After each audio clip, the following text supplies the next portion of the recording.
ikaze. Wamaze gushyira mu bikorwa inama zose nakugiriye, waboneje imirire, uri muri deficit calorique, uranyeganyega, ukora byose nkuko bikwiye, na twa tuntu nagiye nkubwira dushobora kugufasha, ariko ubona ibiro bidatakara nkuko bikwiye cyangwa wenda nta nibitakara. Hari izindi mpamvu zishobora kuba zibyihishe inyuma, harimo imikorere y'imisemburo y'umubiri wawe. Nkuko mubizi, umubiri w'umuntu uba urimo imisemburo myinshi itandukanye, iyo misemburo nayo iba ifite inshingano nyinshi zitandukanye. Hari imisemburo y'ingenzi niba ariko navuga mu bijyanye no guta ibiro, twavuga thyroïde, insuline, ghrelin, cortisol n'indi. Uyu munsi tugiye kurebera hamwe umusemburo wa cortisol. Cortisol ni iki? Cortisol kuki tuyizanye mu bintu byo guta ibiro? Ese ubundi niba cortisol yawe ifite ikibazo itari ku murongo, bihuriye no kuba udata ibiro, ese ubundi niba ufite icyo kibazo cyakemuka gute? Ntucikwe n'iki kiganiro.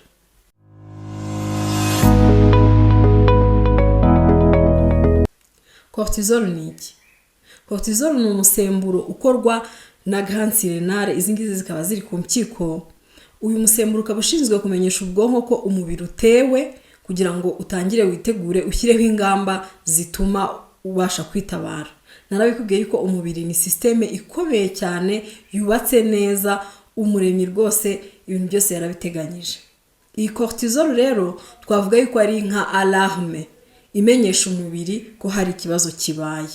Iyo umubiri ubonye cortisol iri ku kigero runaka, hari ingamba zitandukanye ufata bigatuma ubasha kwitabara. Kera abakurambere bacu bakibaho mu buryo bw'ubuhigi, bagituranye n'intare ndetse n'izindi nyamaswa z'inkazi.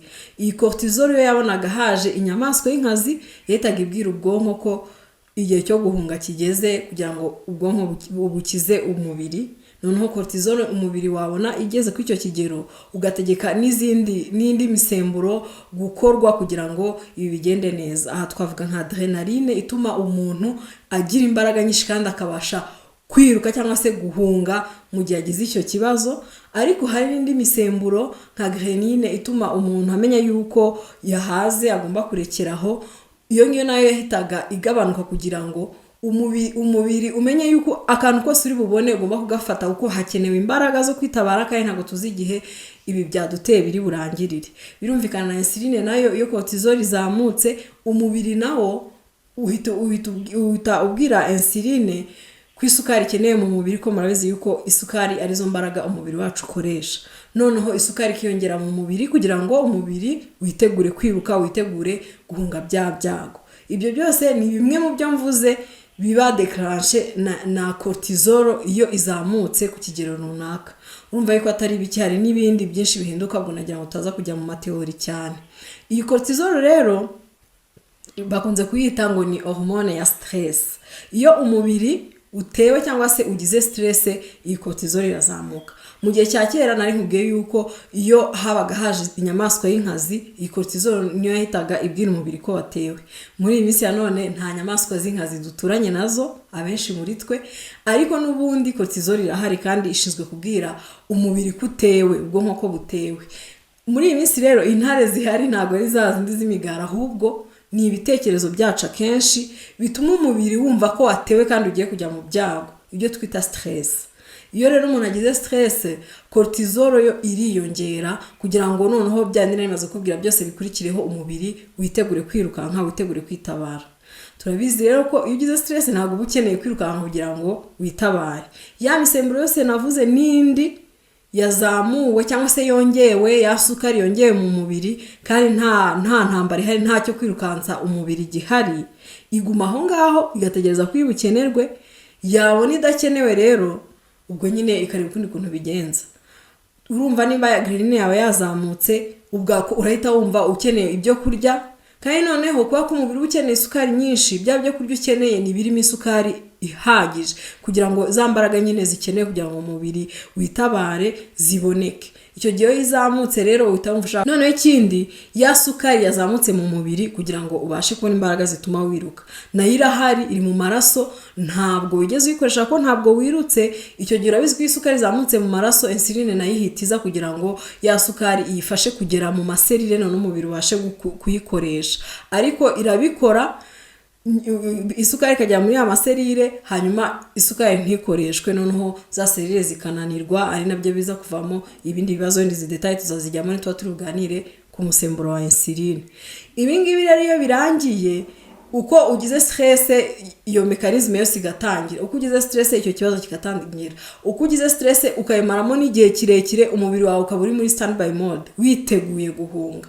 Icyo gihe noneho insuline nayo wicokoje cyane kubera yuko igumiza nyine kugira ngo ya sukari yaje mu mubiri yinjire mu maserire vuba vuba. Bishobora rero nabyo gutera ikibazo gikomeye cyane cya resistance kuri insuline.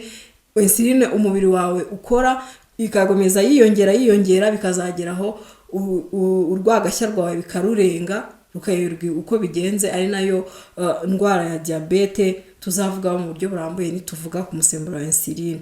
Urumva yuko rero cortisol ni umusemburo w'ingenzi cyane mu mubiri w'umuntu, utuma umubiri umenya ko watewe, ariko iyo uwuvubuye kandi nta rugamba ruhari, nta ntari hari, nta kintu kigiye kukwirukansa, bya bindi byose nari maze kuvuga bikagenda kuri nari maze kukubwira, birangira ya sukari nyine yaje, umubiri ubonye utayikeneye ugahita uyivunjamo ibinure, nuko nyine ukabura zigamye. Ariko kwa ko umubiri uzi ubwenge, uravuga uti ntawamenya, hari igihe cya kintu cyari kinteye wenda kiri hafi aha, nubwo kidahise kiza, reka nzigame hafi kugira ngo ninongera guterwa bizabashe kunyorohera.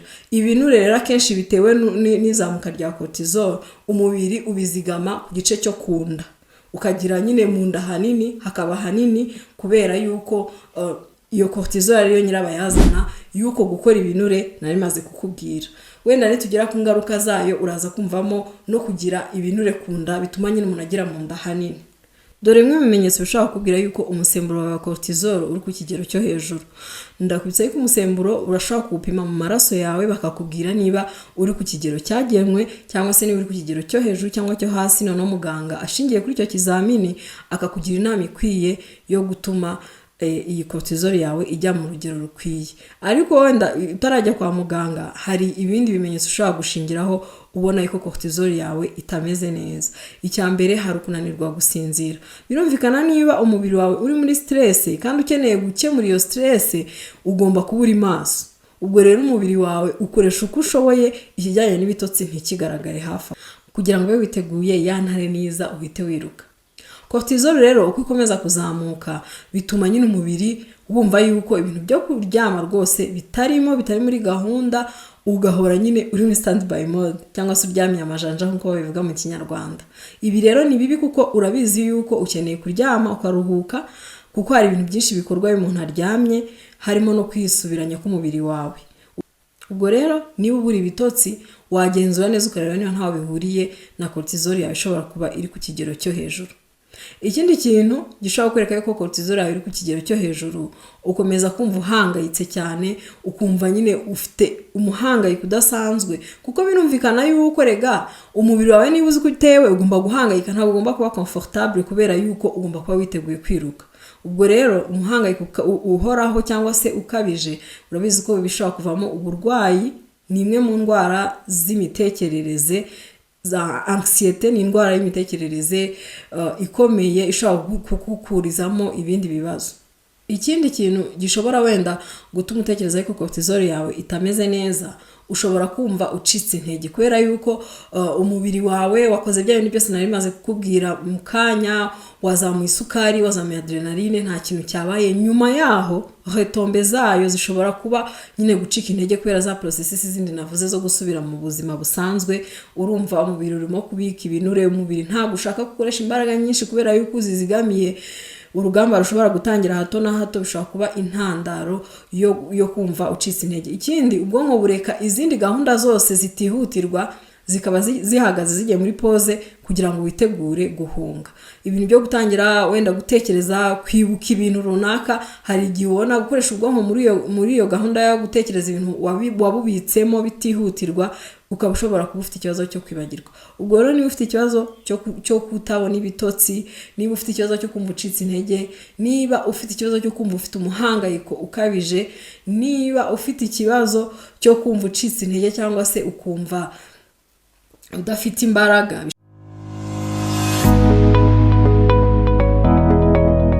niba ufite ibi bibazo namaze kubwira, wenda ukaba ubura ibitotsi, ukaba wumva ufite umuhangayiko udashira, ukaba wumva ucitse intege, kwibagirwa bikaba byarakubayeho cyane muri iyi minsi kandi bitari bisanzwe bihari, yemwe no kwiyongera ibiro cyane cyane ku gice cy'inda, ushobora kuba ufite ikibazo cya cortisol iri hejuru, wakihutira kujya kwa muganga kugira ngo muganga agufate ibizami akubwire neza ikibazo gihari, kuko hari ikigero cya cortisol yawe gishobora kuba kigeze ku kigero cyo hejuru cyane ku buryo hari bukenerwe n'imiti yo kugira ngo iyo cortisol isubire mu mwanya wayo. Niba ufite ikibazo cy'ibinure biri ku nda cyangwa se ufite mu nda hanini, imbere yo kutangira gukora ya masiporo za abdomino, utangira gukora ya maji detox n'ibindi bitandukanye, wabanza ukagenzura niba udafite ikibazo cya stress ihoraho cyangwa se cortisol yawe ikaba yarabaye deregre, ikaba ihora iri hejuru. Wabanza ukabigenzura neza kugira ngo izo detox nuzikora, izo abdomino nuzikora, bizagira umusaruro, bizajyane n'imbaraga wakoresheje urimo kubikora, yanda igabanuke.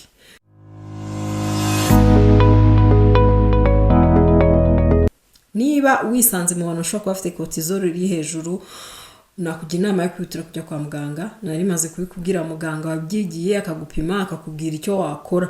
Gusa hari ibindi bintu nakugiraho inama nk'umufashamyumvire wawe ushobora kwifashisha kugira ngo ubashe guturisha cyangwa se gushyira ya cortisol yawe ku murongo. Ikintu cya mbere ni ukubanza kureba ibintu biguhangayikishije mu buzima bwawe cyangwa se ibintu bigustressa, ukabanza ukarebana nabyo mu maso. Hari imikorere tukunze kugira, umuntu yaba afite ibibazo, yaba afite stress, ugashaka uburyo uyibagiza ibyo bibazo. Hanyuma bajya kunywa inzoga, wenda bajya guhura n'inshuti zabo bakaganira, bajya mu mafilime cyangwa ibindi bintu bibibagiza. Ariko ibi bintu ntabwo ari ibyo. Ibi bimeze nko gupfuka igisebe utacyogeje, kuko iyo ugipfutse utacyogeje imyanda irimo ushobora kuguteza ibibazo bikomeye, kandi nyamara iyo ucyoza niyo utirwa ugipfuka cyari guhita cyuma kigakira vuba. Ni ukureba uburyo ureba ibyo bibazo ufite cyangwa se icyo bintu bigutera stress, mukarebana mu maso. Nkunda kuvuga ngo ukikoresha inama ukareba ese ibintu biri kuntera stress, hari ikintu ushobora gukora kugira ngo mbihindure? Byaba ari ibintu ushobora guhindura, ugakora icyo kintu utekereza ko gishobora gutuma ubihindura. Wasanga ari ibintu udashobora guhindura, rero ugasaba inama zo kwakira ibyo udashobora guhindura, ukareba ubundi buryo wabigenza kugira ngo ubane n'ibyo bintu biri kugutera stress ariko bitaguteye stress. Kuko niba utabikora gutyo, usibye kugira stress uzarwara n'izindi ndwara zitandukanye zidakira. Noneho kuri stress wari ufite hiyongereho gushaka amafaranga y'imiti, gushaka uburyo bw'imibereho, kuko bitewe n'uburwayi ufite hari igihe muganga gutegeka uburyo runaka bw'imirire, ibyo nabyo bibe byikubye stress yawe inshuro nyinshi. Byiza rero nuko uyikoresha inama ukareba ikintu kigutera stress ni iki nabikoraho, ese ni ikintu ushobora guhindura. Niba ari ikintu ushobora guhindura ugushyira ku murongo ingamba zigufasha kubihindura. Niba ari ibintu udashobora guhindura nabwo ugashaka ingamba zigufasha kubyakira no kubana nabyo, aho kugira ngo ufate uburyo bwo kubihunga. Ikindi kintu gishobora kugufasha kugira ngo cortisol yawe ijye ku murongo ni ugutangira gukora imyitozo ngororamubiri, ariko ntukore ya myitozo ngororamubiri stress umubiri wawe cyane, kuko niba umubiri wawe ufite stress zindi nayo imaze kuvuga imbere, ukongeraho na stress za siporo, n'ubundi stress ni stress y'umubiri, wonye stress aba ari stress. Ubwo ni uguhitamo imyitozo ngororamubiri ituje cyangwa se idastressa cyane umubiri wawe, kugira ngo ubanze ukemure icyo kibazo, noneho nyuma ukabona gukora indi myitozo itandukanye. Aha cyane cyane batugira inama yo kwirinda imyitozo ituma umutima utera vuba, nko kwirukanka cyangwa se no gukora ibyitwa HIIT, cardio high intensity training, ukabyirinda mu gihe ukirimo gukemura iki kibazo cya cortisol yawe iri hejuru. ubundi buryo bushobora gufasha guturisha cortisol yawe harimo gufata amafunguro indyo yuzuye, cyane cyane amafunguro arimo ibikungahaye kuri omega 3, kuko batubwira yuko iyo omega 3 yawe imeze neza bishobora gufasha kuringaniza iyi cortisol. Ushobora no gukoresha ibyatsi bitandukanye harimo ikitwa ashwagandha, ariko ibi ngibi byose ndi kukubwira mbere yo kubikora ukabanza ukareba muganga akaguha uburenganzira bwo kubikoresha, kuko ngewe ndi umufashamyumvire ariko ntabwo ndi umuganga. Ngewe ndi kubikubwira hanyuma noneho ukabibwira muganga kugira ngo kwemerere kubikoresha. Hanyuma ikindi watangira gukora imyitozo yo guhumeka. Imyitozo yo guhumeka, respiration, iragufasha gutuma ubwonko bwawe butuza. Ibi byaba na byiza ubikoze mbere yo kwikoresha inama kugira ngo ubwonko bwawe butuze, noneho wikoresha inama utuje. Ushobora no gukora na yoga ubwo kugira ngo ubashe kwikoresha inama cyangwa se ubashe gukora iyo meditation. Muri make rero, ibintu bigutera stress hashobora kuba harimo n'intego wiyemeje kugeraho. Urebe niba utaratekereje cyangwa utaripashije muremure cyangwa utaratekereje ibintu bikomeye cyane. Kugera ku ntego ni byiza ariko ntago bingana n'ubuzima bwawe. Niba ushaka guta ibiro cyangwa se hari izindi ntego wihaye mu buzima, banza witekerezeho neza, urebe ubuzima bwawe bw'imitekerereze niba buri ku murongo, niba nta stress biri kugutera, kugira ngo utazamera nk'umuntu uri kuvomera mu kayunguruzo. Guta ibiro ni ingenzi ariko ubikore mu buryo butakuzamurira cortisol, butagustressa cyane, yuko twabonye ko cortisol yawe nizamuka ibiro ntago bizemera kuvaho. Ndagushimiye twaganiriye muri iki kiganiro. Niba ibyo twaganiriye byagushimishije, ndagusaba gukanda like. Niba utarakanda subscribe, nyaboneka kanda subscribe. Ikindi sangiza abagenzi bawe iki kiganiro kugira ngo amakuru agikubiyemo nabo bagereho. Murakoze cyane.